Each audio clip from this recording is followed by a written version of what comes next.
Okay, we are recording. Shane, how are you today?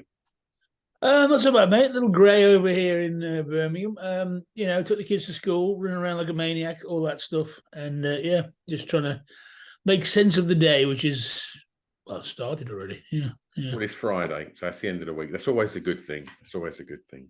yeah. It can be. Yeah. Well, look, we always start the podcast by jumping straight into the playlist, and we start that by asking you what song you regard as having the greatest ever intro, please, mate. Well, all these it's always hard these kind of questions, but I would say from I guess through the years, from getting into music earlier on, but Stargazer by Rainbow for me. Yeah, It's because it's that crazy cozy power drum intro, and small village where I grew up and stuff, and summertime at my mate's house. His mum used to, because they're from Birmingham originally, so his mum would go there to see his the grandparents. And of course, she'd leave my friend Mitch and his brother in the flat for the weekend alone. So we'd be there rocking out metal in headbanging competitions, as it were. Stargazer was the one that was, can we make it to the end? And of course, I managed to make it to the end most of the time.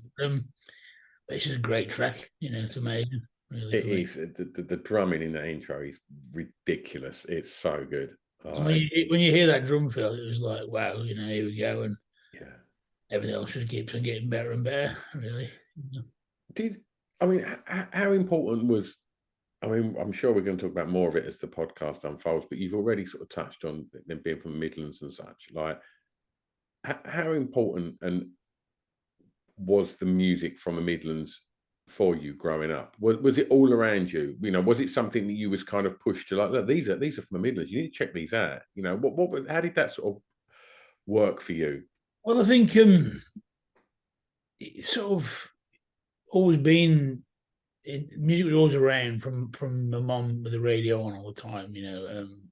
For her it was more the Beatles and stuff like that, really. But I think you that routine of coming home from school or whatever, watching Top of the Pops. Led Zeppelin was the theme tune for Top of the Pops in the 70s, and Slade was one of the bigger bands. And of course they just up the road for me.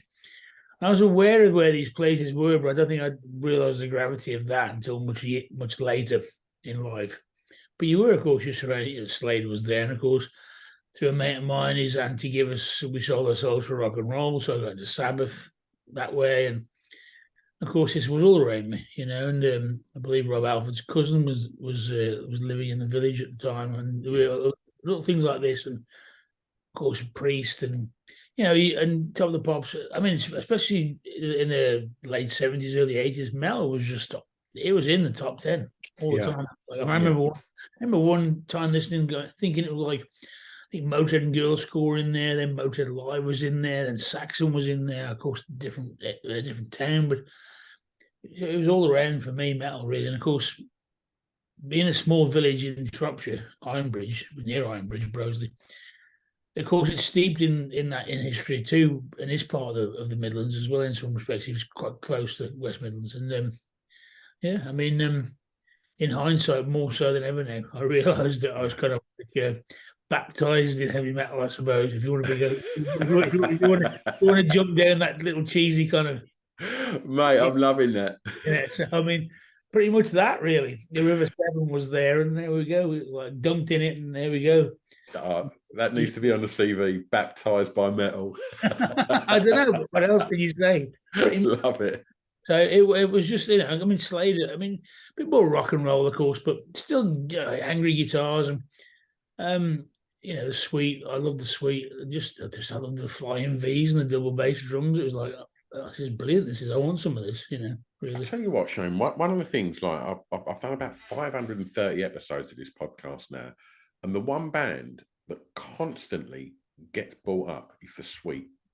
Yeah. And for me, it was just growing up. It was, they were like, I didn't put them alongside, Bowie and T-Rex. It didn't, in my head growing up. It was like they were just more like the sort of glam stuff like Mud and things like that. And it's only more recently that I've actually realised just how good they were.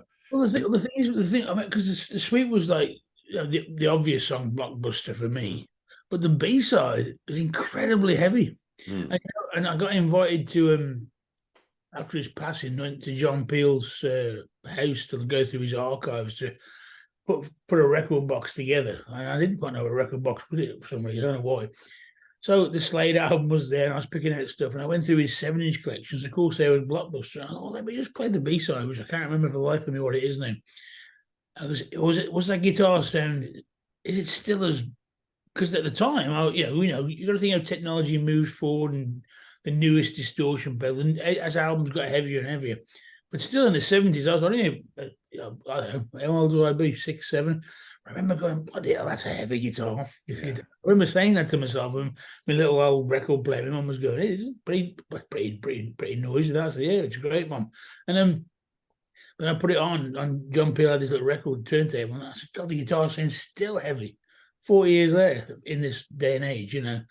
And the B-sides, I think some people would always play the A-sides, but I'd always play the B-sides too, because they tend to be better for me, a more representation of what the Suite were doing, perhaps.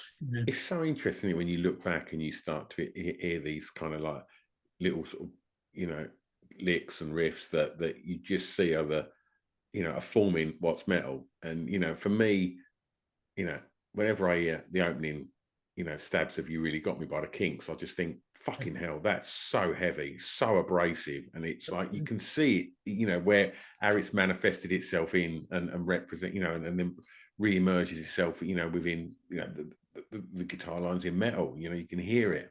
I think when you're attracted to, well, whatever you're attracted to, I guess, but when you, from a musical point of view, these things, especially at an early age, I know from looking at my kids, how things kind of seep into their sort of method of processing stuff or whatever. But you hear these riffs. I mean, you look at again, from the era, the Osmonds, if I know, but I love Crazy Horses, because that riff was just fucking amazing. What a record! And they were really they were pushing it a bit there, and I think, I know Tank did a cover of Crazy Horses, mind blowing that was, and it certainly. That got me going on that lovely guitar sound, it's just, and you can hear it coming through, and I think, well, I remember I was slightly veering off it with Metallica. Of course, Metallica was something different, but then when I remember sort of getting rid of a few heavy metal records and then becoming saddened that I'd done it and getting them back. Yeah. Realizing that the Metallica were just a little bit faster than those bands, but it was just enough to kind of make you think it was totally different. But they were so into that early metal as well, and it's weird how it sticks in your head, I think. I'm not sure that, but I guess. Well, Shane, I'm going to ask you for track 2 to tell me the first song you remember hearing that had an emotional impact on you, please. I will do, and I think, well, that would be Junior's Eyes by Black Sabbath. I got into Sabbath through Never Say Die, and We Saw the Souls for Rock and Roll. And of course, Never Say Die is kind of the last Ozzy album at the time, and I think there's a lot of emotion on that record for me, and Ozzy's voice sounds really, really sad, and especially, and it's so mellow at the beginning, a really mellow bass line. Then when he comes in, like, I'm coming home again tomorrow, and I had this conversation with my friend Simon Effamy, who produces a few records for us and stuff, and we both freak out on the same part on that track. And he's just down the road in Stourbridge. He was, But there's a lot of emotion on Never Say Die as an album, I think, and I think when you make music, you are it's a way of sort of using emotions maybe you can't always say, If you had to pinpoint the emotion that you felt hearing that for the first time, what would it have been? Loneliness, I felt, to be fair. I think I go through this quite a lot with a few of my friends, just chatting and stuff. But I look back at your childhood, and I like to think it was a happy childhood, but I think there was times when my parents weren't always there because they were working. Yeah. So all I had really was my music, and at the time, yeah, that because of course the movies I loved to watch, which were my sort of more science fiction movies, they were on it. Like once in a while, you had 3 or 4 channels, didn't you? It's not like now Yeah. where it's bombardment, I guess. But yeah, I mean, a bit of loneliness. I felt connection with whoever Junior is. I'm not quite sure. Yeah. Also, Johnny Blade. That track Johnny Blade was another one which I loved. Yeah. I felt a bit of a connection between to both of them, these fictional characters in the songs. I felt, yeah. At a young age, was you getting lost in music then? Was that like a comforting thing to have if you was experiencing loneliness? It was comforting. I mean, we had our friends, and of course, but when you're sort of early teens, and it wasn't that I didn't really drink. I mean, you could have. I mean, I looked my age, so I could get into a pub at the age of 15. I put the pants, but didn't really bother with that sort of thing because I was just more into Friday Rock Show would be on, and then Merciful Fate would kick in, and I hear a bit of Satan's Fall, and I was like, man, this is mind blowing. I'm loving this. With a little tape recorder there, press record, make sure I got it. And Saturday mornings, I'd sit around with your mates, going, look at it, listen to this band Merciful Fate, and then I heard Venom. But yeah, I mean, I remember my mum would come back because it was a social club up the road. They'd come back and I wouldn't hear them because I had my headphones on and I'd be rocking out to like Highway to Hell. Pretending to be Bon Scott, and who do you want to be Bon Scott, really, back in the day? So yeah, so it was definitely my my kind of comfort zone. Was it a strict diet of metal? Because if we're talking about the sort of late 70s, turn of the 80s, if that's around the time that we're sort of talking about, Shane, then it was, for me, I think one of the most interesting times in music, because if you look at sort of 78, 79, 80, you've got the kind of tail end of punk, you've got post-punk, you've got what was going on in metal, you've got the two-tone thing that was exploding, you've got the sort of the tail end of like disco, you've got the early emergence of like new romantic music and synth music, and it was such a interesting time for music. If you watch an episode, you mentioned sort of, seeing episodes with Girls' School and stuff and Saxon on there, but then you're likely to see the Specials and Chic, and it was such an interesting time. So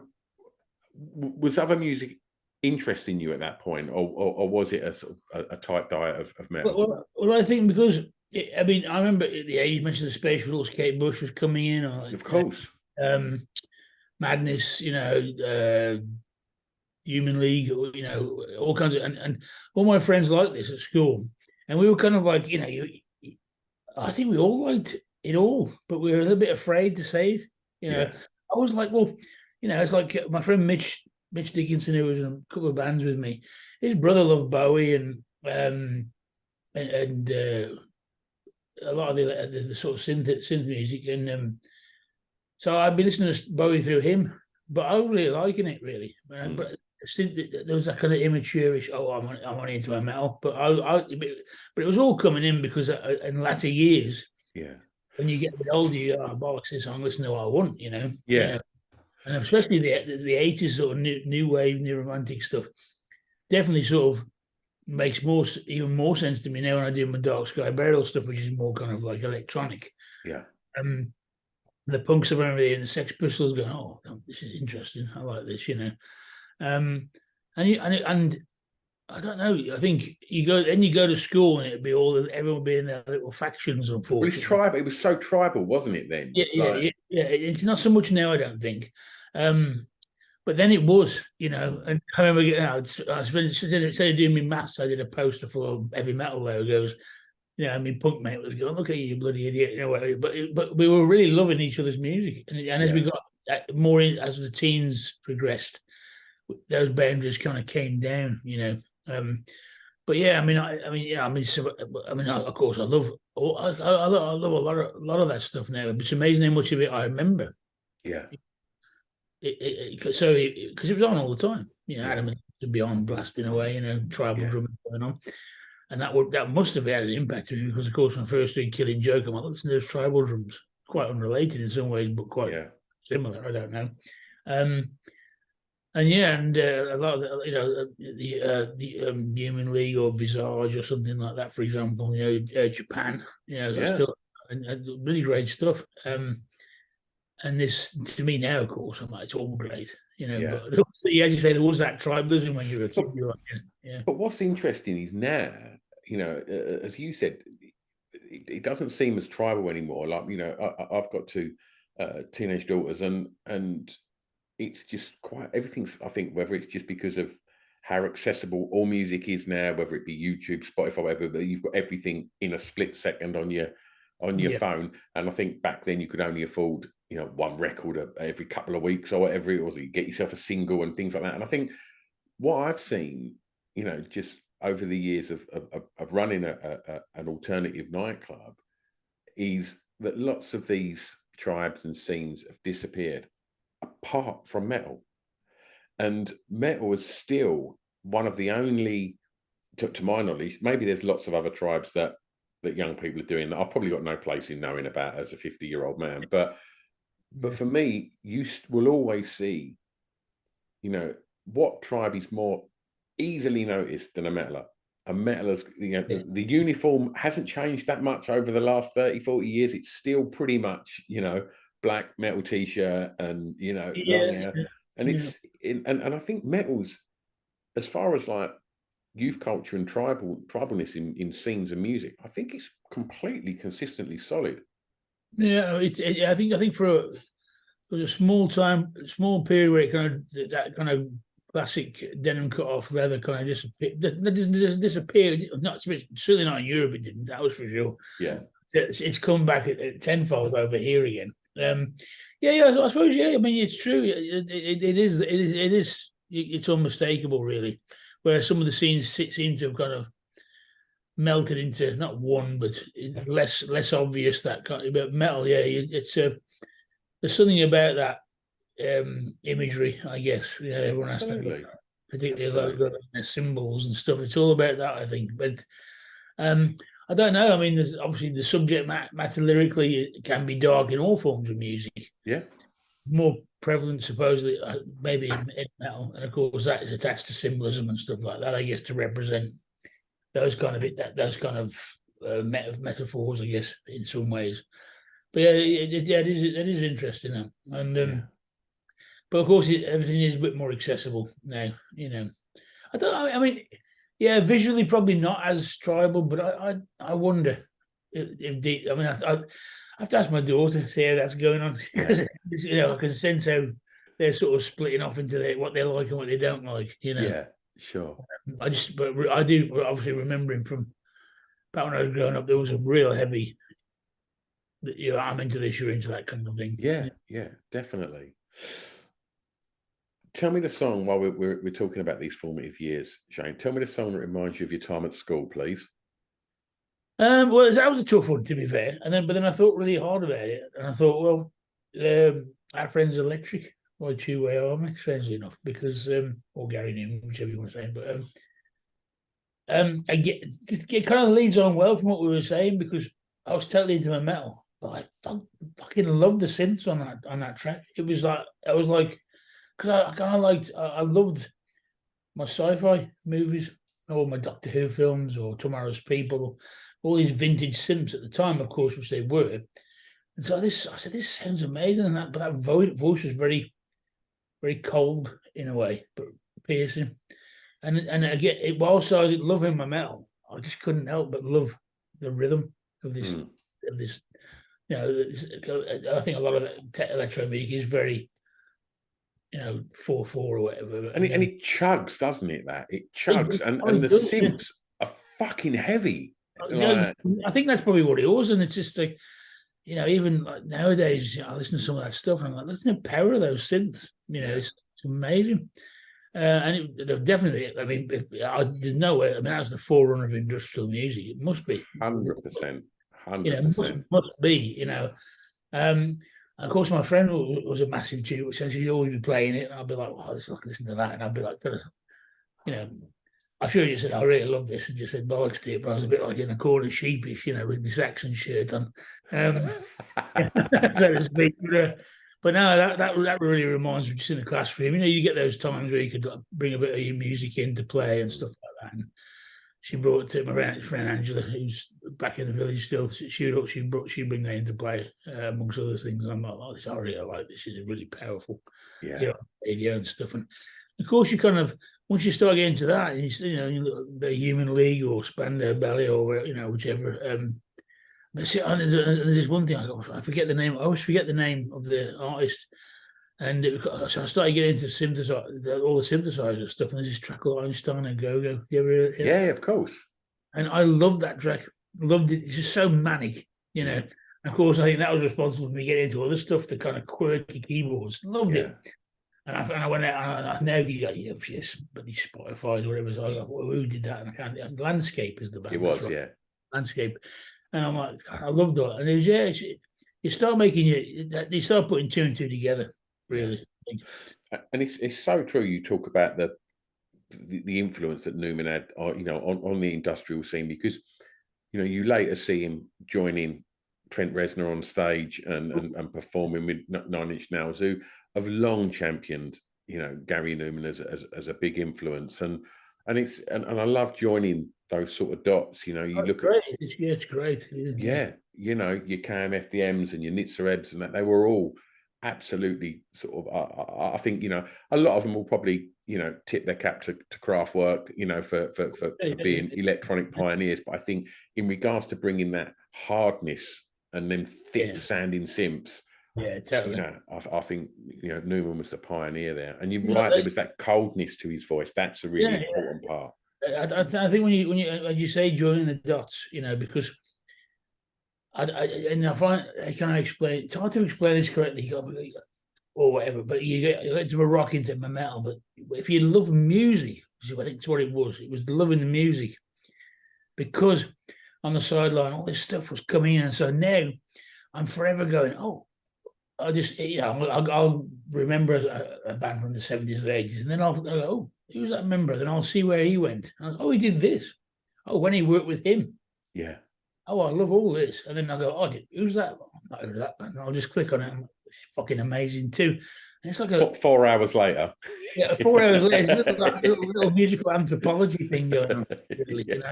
And it's brilliant, and I love it. I love Japan. So what's David Sylvian doing now? He's doing this. So that's pretty quirky. That is when he worked with so and so. Then I see these quotes where like Brian Eno and Bowie working together, and they got a new synthesizer, and they threw the manual out the window, and I thought, well, I like that, because I fucking can't stand manuals myself. I just have a dive and see what goes on. And I'm like, I find it all really, really nice and inspiring, to be honest. That some of these people who made great music will probably, seeing what happens, like we try and do. My daughter comes back from school and she's like, oh, I've got to learn the guitar, Dad. Can you teach me a guitar chord? I'm like, I couldn't tell you what it is. I could play the chord. I don't know exactly what it is. And I'm like, oh, what's going on here? But so all that stuff's really good, the joining of the dots. I love it, We're talking about a song that soundtracked your years at school. Tell me about school. Did you enjoy it? I think the sort of 5 to 11 period, I really enjoyed it. There's a couple of teachers I connected with. There was the one teacher who'd be like, well, today we're studying so-and-so. Why are you drawing a picture of Spider-Man climbing up the wall? And I'm like, well, but whereas the other teacher was quite encouraging of that kind of escapist sort of whatever, I went to secondary school, and I think it was all right at first, I guess. Always you get the initial fear because you're going to a bigger school. And then, all the tales back then, of course, oh, yeah, you're going to get your head flushed down the toilet. And I'm kind of vibe. I'm like, bloody hell, I'm not there with this. And, of course, that never happened. But made a lot of friends there, really. But because it was only about, again, village area, it was only 4 miles away. And I think after the 3rd year, there was a little bit of bullying going on from some people. I was quite big at school, hair, that kind of vibe. And, you're into metal. And in my year, everyone was pretty cool, but there's a few above me were a little bit, a bit mean, really. And I took it a bit personally. And not just me, a couple of my other mates as well. So, of course, you couldn't do this now, but we'd sign into the register, they would just walk home, Yeah. which is what we do. And get collared, like, it was art yesterday. I was really good. Well, that's strange, because Mr. So-and-so saw you taking a bloody football in the field down the road, detention for a month. And that was that. But I don't think, I mean, ultimately, in hindsight, I don't think it was that bad. I mean, these are the things you have to deal with, but you stand your ground and try and be who you are. Yeah. I find it now, as being a father, with today's standards and pressures on children, for me, it's a bit hard to relate, because I'm lucky enough to have done what I did and here where I am, but I don't take it for granted. So it's hard to translate that in a family setting, I guess, because my wife's a bit more academic, I suppose, than me in some ways, whatever that means. And so it gets interesting conversations sometimes there how to try and say the most beneficial thing for my daughter to move forward, really. Yeah. But it was all right. I guess. I mean, in the end, I mean, I think a lot of people, we get bullied and stuff, and it's how you come through it, really. Yeah, absolutely. Tell me the first song you remember buying from a record shop, please, Shane. And that would be Slade again. Literally 5 minutes from where I lived, there was a bicycle shop, stroke record shop. That was what it was. So you go. There was so many hybrid shops, wasn't there? In my town, it was a toy shop that sold records. Oh, brilliant! And there was a news, and I also remember later on the news agent down the road. That's where I bought the 4 solo Kiss albums from. $1.99 each. I was like, I'm having them, all of them. But yeah, in the early, so I'd go in, and I think at the time the Slade movie might have come out. Perhaps at the time, was it Slade movie? I think it was a Slade movie, or am I confusing it with someone else? Yes, was it Slade in Flames? In Flames, that's it. Yeah. So the soundtrack album was there, I think, but Goodbye to Jane was there, the single. I remember. I mean, Mum used to buy me a Slade single every week, every other week. It seemed like there was always a new one, or maybe I was just catching up. I don't know at the time. You remember, it's a bit vague at those times. But so it was Goodbye to Jane, and Jane got me a little 1-speaker box thing. You put your records on. And so that was the first kind of 7-inch I got, really. I'm not going to count Rupert Bear, really. You know what I mean? It doesn't really count, does it? But I mean, the thing is with Slade, it's like, I'm so glad that they kind of had, that absolute sort of boom in the, I guess, coming out of glam and into the 80s, and I think it was Oasis that would cover "Come On Feel the Noise" in the 90s, and I remember Noel Gallagher, saying that Slade was like one of the biggest influences on Oasis ever. He said that it was one of my favourite quotes ever from him. He said, "Yeah, they wrote proper geezers tunes, but looked like fucking Diddy men." And I thought, yeah. There were the classic cats. I mean, there's just, but that was that kind of weird larger than life, or Diddy men, smaller than life, I suppose. Yeah. But it's what a voice Noddy Alder's got. It was great. Well, it was powerful and commanding, wasn't it? So good. And so good. I don't know, something about those watching Top of the Pops as a kid, and just like, I don't know. I mean, like a gathering when they were just jumping around, and they just all the crazy shaped guitars, and I loved it every week. My dad was a bit more kind of, he loved it. He used to play in like brass bands and stuff. So to him, it was a bit like he didn't get it, but my mum loved it. She thought it was really good, and so I got the support from there. But there was the Suede, of course. But I seemed like I was getting it for a while. It seemed like I was getting a Slade 7-inch almost every other week. Yeah, and so I was like, great. As you said, if you was, you was a kid that was into sci-fi and stuff like that, when you look at Dave Hill or the Sweet, they looked like they were beamed down from fucking space, didn't they? Oh yeah, there was that. Well, because, and you see it now, I suppose, but it was very, in the 70s, the colourful. It was colourful, wasn't it? Everything was odd shapes, and he had specially making guitars, and I was like, this is amazing. But yeah, you're right. Like, it's almost like a live version of Banana Splits. Yeah. I suppose. And And yeah, it was great. Yeah, to me, and just but it picked you up. Yeah. And I think that's everyone comes from different angles with their music or what they want to do, I suppose. But I teeter between the darkness and the light a lot. So, but I do like songs that pick me up. I love a track that's going to go like, oh, I felt a bit miserable 5 minutes ago, but I feel absolutely chuffed now. That's always good, So and Slade did that for me. I'm always interested to know, like, how people, if they, they wake up and they're feeling shit, and what their sort of reach out is for that. Because for me, if I'm feeling pretty rubbish, like, I will kind of immerse myself in it. I'll drag out some Nick Cave records and a bit of Leonard Cohen, and I'll just wallow in it for a little bit.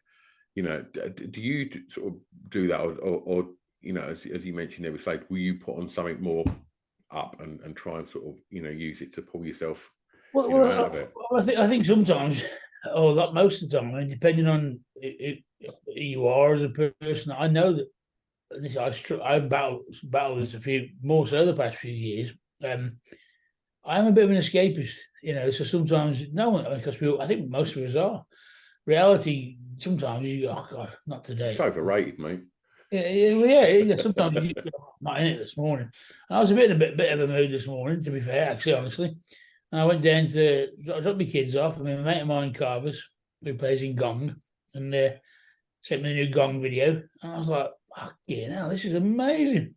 And then in 5 minutes, I was like, boom, big old beamy smile, chuffed, So and that's mate, you just tell you made my morning, and fantastic.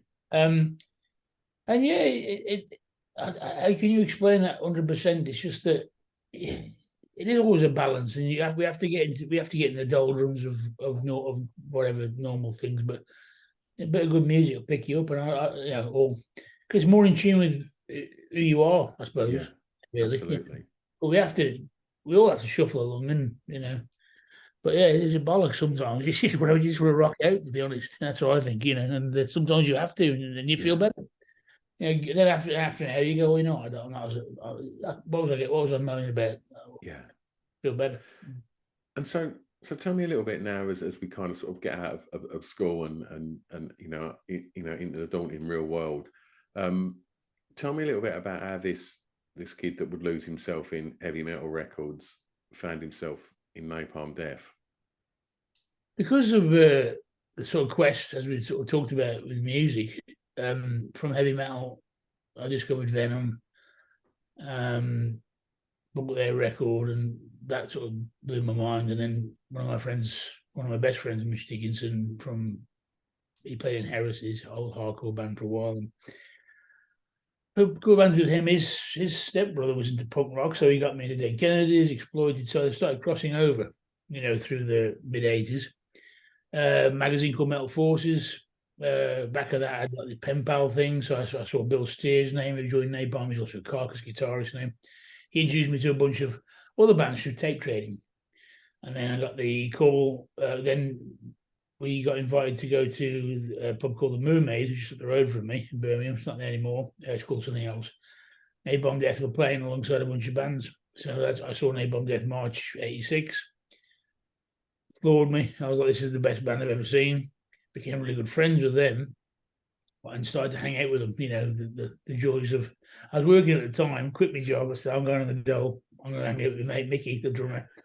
My dad goes, what? You're not even enjoying the band? I says, well, maybe, hopefully at some point. I said, but at the moment, I'm going to hang out with him in Brum. It's fun. And I used to go to gigs and all that kind of stuff. And then eventually got asked if I'd want to join after the first album came out. There was a period where I could have joined in between A and B of the first album, but it got a bit, I think I lost my bottle really. And then finally joined just after the record came out, but all that scene that was happening here in '86, '87, hardcore punk, I guess, but they were starting to cross over into some death metal stuff that I liked, and everything was kind of meshing, I introduced some of them to the tape trading scene that I was involved with, the States and everywhere else, and all of a sudden we had our scene to promote over there too. So it was a really good way of networking, And and then that was it. I was in on bass, so I had some songs. How was some early shows? How did it feel, sort of, being in the band that you was, a huge fan of? I mean, the strangest thing is we did a John Peel session before I'd even played the gig, so Yeah. that was nerve wracking because in the Maida Vale studios are very very huge corridors. Remind me of some Doctor Who episode actually, so that was nerve wracking because all of a sudden you're on radio. I was like, this is totally bizarre. Kind of always dreamed of in a way, but it's still bizarre. And then we eventually played, I think, a show in Nottingham, a club called the Garage, which is I don't think there anymore. Supported a band called DRI, and that was kind of nerve wracking because my friend Jimmy used to play bass in Napalm, was in the front row rocking out, and I was going, "Well, this is a bit odd," you know. Yeah. I think because we rehearsed a little bit, but not loads. Because I think people marvel at the fact that something we just seemed to be able to do what we did, and we didn't. I mean, we weren't practicing every day. It was like once in a while and just getting together when we could. We just did what we did, and the songs were a bit more basic back then. But you do it and you sit there and wonder what just happened. I think for the first few gigs, I was like, what just happened? Mm. Yeah, we're loving it, but I don't think we could really process the reaction. Everything that was going on at that time around Napalm just seemed weird, really good but odd, surreal, I suppose. Was you a confident team? No, no. I wasn't very. I was always a bit. I still am a little bit. I can go and. I mean, I can go on stage and play 200,000 people, but I get nervous walking in Sainsbury's. That's what I was going to ask. Like, how do you kind of sort of, as you said, you wasn't confident. Like, there must have been a period of, as the band got bigger and bigger. Was it a gradual thing of all of a sudden, right? Look, we're not playing in this sort of small, venue. We're now playing this venue. Oh, we're now supporting this band, and it's gotten bigger and bigger and bigger. Was it a gradual thing that you got more used to sort of being on stage in front of, huge crowds, or, and also tell me, have you got a little routine like for you that you do before you walk on stage? I think you will gradually get used to it, and I think in the earlier days, I don't think Lee and Bill were ever totally comfortable with it. I think a small part of the reason why they decided to move on, other reasons as well. But you did become more comfortable. I became more comfortable when Jesse and Mitch joined Napalm Death because, I mean, this is the old Napalm house. Danny, our drummer's downstairs. But we all lived here for years, and that boosted my confidence. I had these. I mean, I don't want to go to some mad psychological rant, but they became brothers. To me, it was a family, and so that helped my confidence a little bit. In a way, we were there for each other, really, and we liked playing shows live, and it was getting bigger and stuff. And but then, of course, you can get swept away by that if you're not careful. This is the mask you wear, or being in a band or whatever. But of course, you got to come back to reality. And sometimes in the '90s, it was very hard to because you come off a tour, a couple of shows, and then like, tomorrow James Addiction's playing down the road, or 2 days time, Chili Peppers are playing, or Sonic Youth playing, or I mean, and also at the time in the early '90s, I became friends with Billy from Faith No More. They were taking off, and I'd read the back. Oh, the guy from Jesus Jones likes Napalm. I like Jesus Jones. I'll go and say hello to them. And all this really great stuff was going on. Wonder stuff were playing, and I was friends. And I was like, terrible just for going out. So it's really hard to come back down to earth sometimes. Yeah. Great, but because at that point, Stuffies and Neds, they were all Midlands bands blowing up big time, weren't they? And the other guys in Napalm as well, because we just lived in this very house. Yeah, we just played. The stereos would be on different, and we'd just be loving each other's music, and I mean, I remember we went out drinking to this club called Tracines in Brum on a Monday night, and then I think Rat from Ned's was there, Graham from the Poppies was there. Graham jumped on my back, and I fell on him. I thought I killed him. He was all right. Oh my God, didn't even think of the Poppies, of course. And of course, Simon, who FME is our sound engineer, but producer, he produced Paradise Lost and Morphin Records, Wild Arts, but good mate of mine for way back in the day. We're both metalers. Of course, he works with the Stuffies, works with the Poppies from Starbridge. all these mad connections, and so we come off tour. It was really hard to bring it down. And now when I get older, I'm older. It's a little bit different now because I have my family. And it's very hard to balance it. I have to. My wife's very good at telling me that you're not on bloody stage and that sort of thing. So to speak. And earlier on, I mean, I was quite nervous, really, and it is hard to, because I'm lucky to and privileged to be doing what I'm doing, what I've always wanted to do, but you still hope to think that you're reasonably down to earth, as you can be. Of course. So, it's a strange one. That sort of scene that we've just spoke about there, from Faith No More to James, that's like my golden age of being, I was about 19 then, and it was everything and more, or everything that was exploding in music at that point.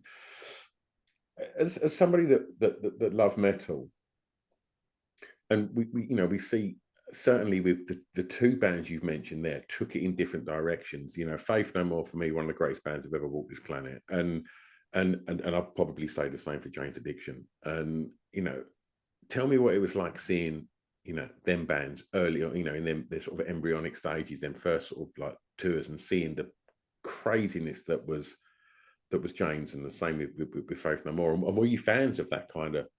Oh yeah, I mean, I think that was the thing for me before Mitch and Jess came over and joined the band. But there was Sounds, there was NME, and I used to, because we were part, we would get featured on NME, but I'd go, who is this band called Jane's Addiction? I really like the sound of this, so I bought nothing shocking. I didn't know, I wasn't aware of the live album that came out before at first. And then, of course, once I find out that I have to have everything, and that's how I am. But I loved it, and it was the same with Faith No More. Before Mike joined the band, I got into Faith No More for the second album through my their brother. And so I got to see them in the earlier days, and it was just, to me, there was the same energy for me. Yeah. And I started off as a drummer briefly originally, and then moved on, but loved the rhythms, and that was the thing when Napalm tried to move in different directions. We always kept the heaviness, but we loved those beats of Jane's or the Pump Smashing Pumpkins or whatever.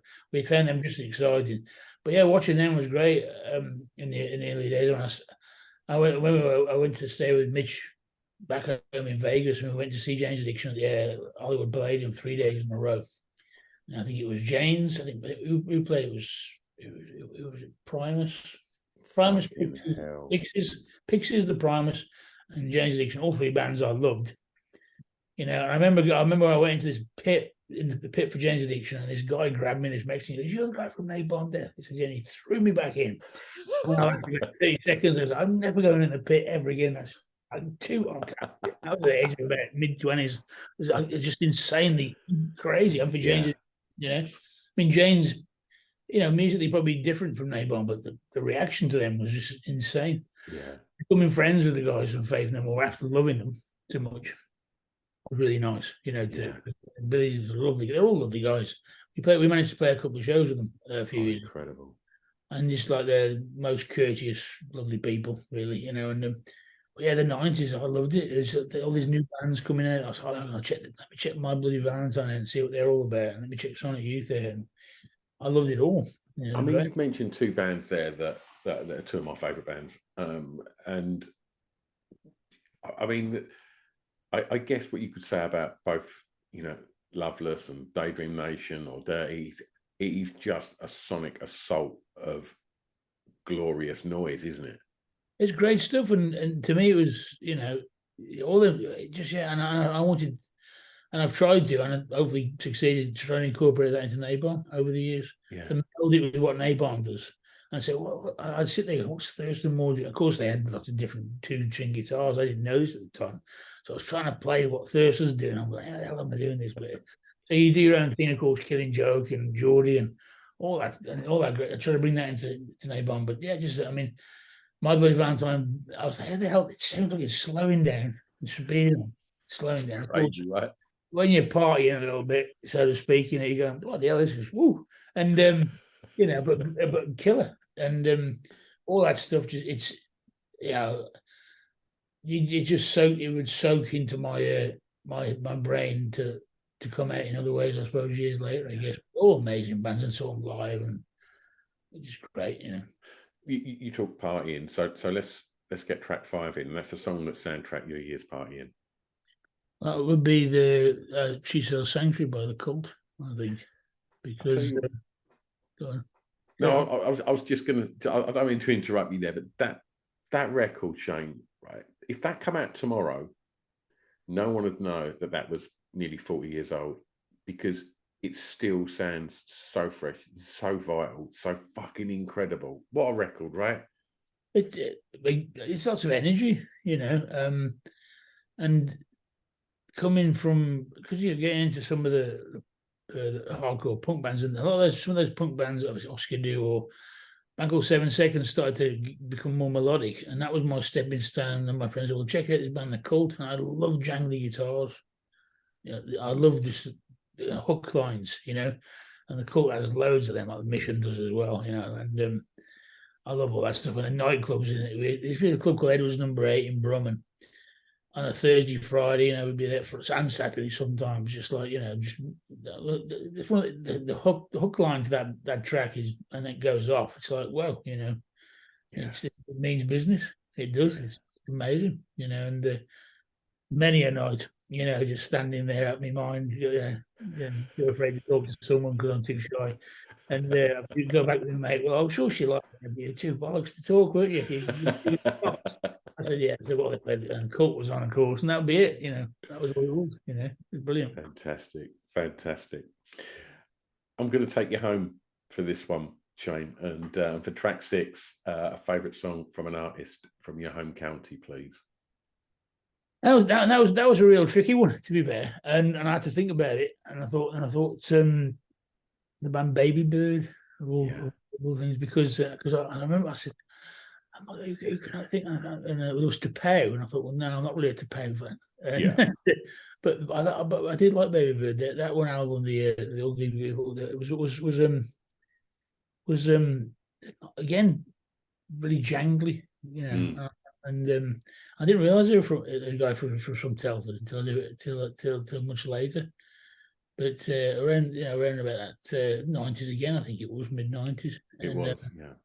And I just it's I suppose, because we'd also, what we'd do, with all three of us together, we'd have our session, and the midweek it would be in this place called Snobs, more studenty. So that was always on. That was. And I was like, and I get confused for thinking it was another band at one point. And I thought, no, it's not them. And I thought, oh, baby. And then, so that, and then when you asked me this question, I was like, it was a bit of a tricky one to think about. And I thought, oh, there you go. Those guys. It was great. It's and a Baby Bird. I mean, it's essentially Steve. I can't remember Stephen's second name. Escapes me. But he's prolific at releasing records. Like they just come thick and fast, and I think he's such an underrated artist. I think, you know, people just go, oh, what, the guy that sang You're Gorgeous? And it's like, oh, I mean, just check the album out. That album's fantastic. Yeah, the album's great. Yeah. And he's done so much more since then as well. And he just, I don't know if the music press fell out of love with him. I don't know, but he just seemed to. I think the album that came after that was a little bit different from that. It was, yeah. I think sometimes how the press can be, or whichever, can be quite fickle, you know. And now you've told me that bit. I need to go and check out some other stuff that he's done now. Now you've told me, because that's again the stepping stone thing. I'll have to have a look. But yeah, that can happen. Something. I mean, you can get noticed for one particular thing, because there's some great tunes on there, and it's reflective of the time, I think. Yeah, absolutely. And then, of course, the second album, well, it's not the second album, but the other album after this is it's a bit different, and maybe it was why he just wants to do something different, I suppose. You know. Yeah. That's not always popular with some people when you want to do your own thing. I don't know, whatever. You know. Yeah, totally. Well, look, this is the last track now, Shane, and this is a song that you think many people may not know that you would like them to hear, please. Well, I think if I can get this, my brain is, there we go. Bear with me. Oh, hold on a minute. My phone is frozen up and I got to jog my memory. Here we go. Oh, well, of course it's that, isn't it? Sorry, is this the Life by Cardiacs? Okay. Tell me about the Cardiacs, because they seem to be music's best kept secret, and so many people don't know about them. Tell my listeners why people should go and explore the Cardiacs. Because I think, well, yeah, I mean, a lot of people don't know about them, but they just, you either get them or you don't get them. But if you get them, they become such an important part of your life. I think there's so much emotion within their music. And Is This a Life is a little bit more, I suppose, if there's ever a word, mainstream for them, because a lot of the stuff is quite eclectic in sounds, punky, proggy, which kind of goes on from when we talked about stuff like the Specials or Madness earlier. Yeah. The elements of ska that go through the Cardiacs, but also so much other stuff. So much, yeah. I just find them a beautiful band, and a band that, if there's going to be a band that's going to cheer you up, it's going to be the Cardiacs. It's going to make you smile and make you feel that life's worth living, and it's good. I got to be friends with the guys and the wonderful people. Timmy unfortunately passed away a few years back, but yeah, I mean, I suppose in some ways people who know me, they probably know that I love the Cardiacs, I guess, but yeah. It's just genius, really, and I don't think anyone come close to capturing their majesty, I guess. Absolutely. Shane, we spoke about so many other people's music. Let's talk about what you're up to. What's happening? Well, let me think. I've got, obviously, I'm up to on my Bandcamp. I got up to my 8th Dark Sky Burial album already, which is kind of sort of soundscapey, soundtracky. It's me sort of meandering through my synths, and it's a bit of a therapy for me, really. Earlier this year, a band called Venomous Concept, which is kind of punky project I have with the guy from Brutal Truth, and we released that record on Graphite Records earlier, called The Good Ship Lollipop. A bit more different from what the earlier albums, a bit more mid-paced. Okay. And then I got a few other various projects sort of bubbling under. I've got something I've just finished where it's more kind of in that semi sort of industrial kind of cardiac dance movement. It's well, what it does musically, it encompasses a lot of everything. The 80s stuff that we talked about, me and Sam were recording it, and I haven't decided the name of it yet, really, but I've started singing on this as well, and actual singing. So it's very, very different for what I've done before. Yeah. But that's one of them things you'll hear it and go, oh, I hear about that. And it's all mixed in and squished. And a lot of that 80s stuff that we talked about is in there, mixed in with the guitars, and bit of a sort of confessional album. My friend always tells me he thinks it's the past few years of pandemic post working my life out kind of stuff. And then of course I'm putting stuff together for the next Napalm album, which will be I hopefully we can start it first quarter next year, really. And there's a couple of other things going on, but nothing that's coming out as yet. It's just I'm here with me synths and me guitars, and I'm always popping away at something, really. Yeah. Shane, if people want to keep up to speed with all of these projects and everything that's happening with you, where's the best place to sort of keep up to speed, mate? Well, it's probably the Instagram, which is like Shane Napalm, I think it is. Yeah. And that's the best one, where I tend to be reasonably active, and stuff at the moment, doing the book thing, which is interesting. Just to do that's a bit different for me, really. But yeah. How's that been as an experience? It's been good. I mean, it came at the right time, I think. I think when the pandemic hit, we didn't know what we were doing. And I was like, God, I've never been at home for more than 6 weeks. And so I was doing that, and then it was offered, would you like to do a book? I'm like, well, it's something creative. Yeah, sure. And so I managed to have a reasonable memory for it all, and So, and doing this, it's been nice. It's nice to talk about music. Yes, this is great. This is what I like to talk about. I mean, Napalm tends to be a little bit different, whereas Bond is a lot of press. So lyrically, it's more lyrically based, which is cool. But I love to talk about music. That's me, and what fires creativity, and stuff. So the book's been good for doing interviews exactly like this, So it makes me happy, really. Fantastic. Shane, if it's all right with you, then I'll tag you in all the posts about this episode on Instagram. So if people aren't following you already, then they can do so. I think there's a Facebook thing which is Shane T Embry, I think it is. Okay. You'll find me. Yeah, there's two. There's me. Well, it's not even personal, but yeah, Shane T Embry, I guess. I suppose. And, we'll tag you in everything, mate.